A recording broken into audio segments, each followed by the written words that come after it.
El pueblo que no conoce su historia está condenado a repetirla. Para poder empezar, primero tenemos que ponernos en contexto. El 5 de febrero de 1857 fue jurada la Constitución. Los conservadores, apoyados por la Iglesia, organizaron un movimiento armado que estalló en diciembre de 1857, al mando del general Félix Zuloaga, bajo el Plan de Tacubaya, que desconocía la Constitución de 1857. El presidente de la República, Ignacio Comonfort, quien a pesar de haber jurado la Constitución, consideraba que era imposible gobernar con ella, decidió secundar el plan en el entendido de que los conservadores seguirían reconociendo su investidura. Sin embargo, en enero de 1858, Zuloaga lo desconoció y asumió la presidencia del país, sin sustento constitucional alguno.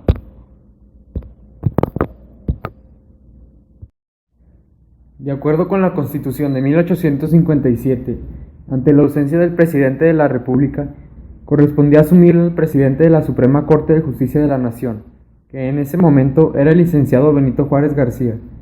Juárez dejó la Ciudad de México para defender, desde y con el apoyo de los estados de la Federación, el orden constitucional.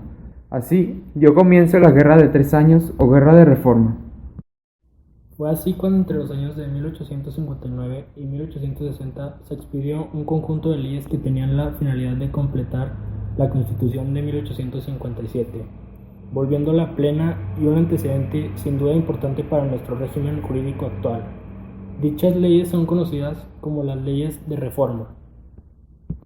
Las leyes de reforma inicialmente fueron 3.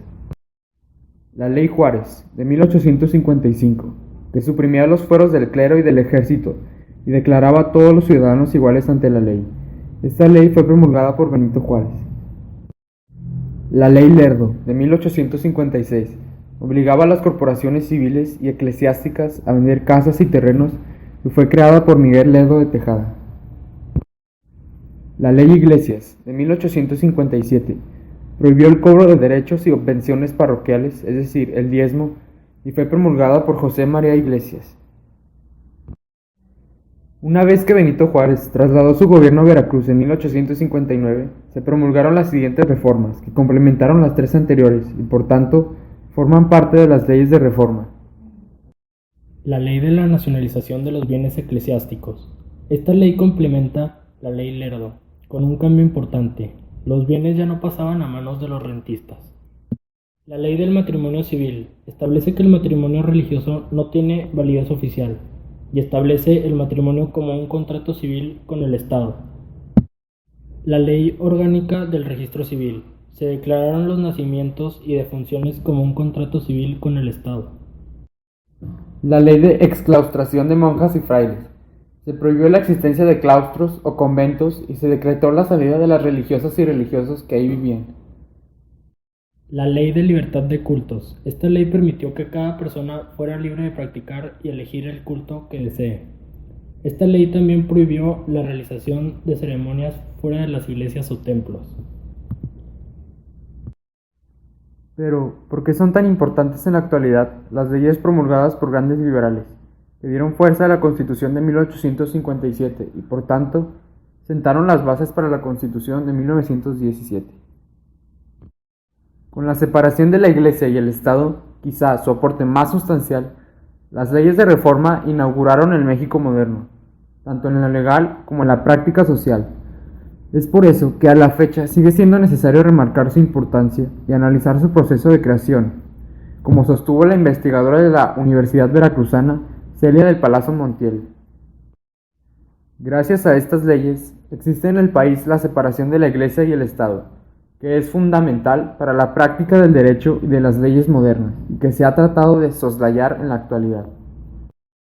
La directora del Centro de Estudios de la Cultura de la Universidad Veracruzana sostuvo que para nosotros es muy difícil imaginar un país en el que la Iglesia tenía tanto poder y tanta importancia, y da un ejemplo. En aquel entonces, la gente que no era católica o que no podía pagar la cuota no podía ser enterrada en un cementerio. El poder que la Iglesia tenía sobre las prácticas y costumbres de la gente era tremendo. La Iglesia estaba convertido en un estado dentro de otro estado que no terminaba de configurarse. El estado religioso era el realmente poderoso. El estado civil gozaba de anemia y debilidad. A más de 150 años, estas leyes siguen aún en pie.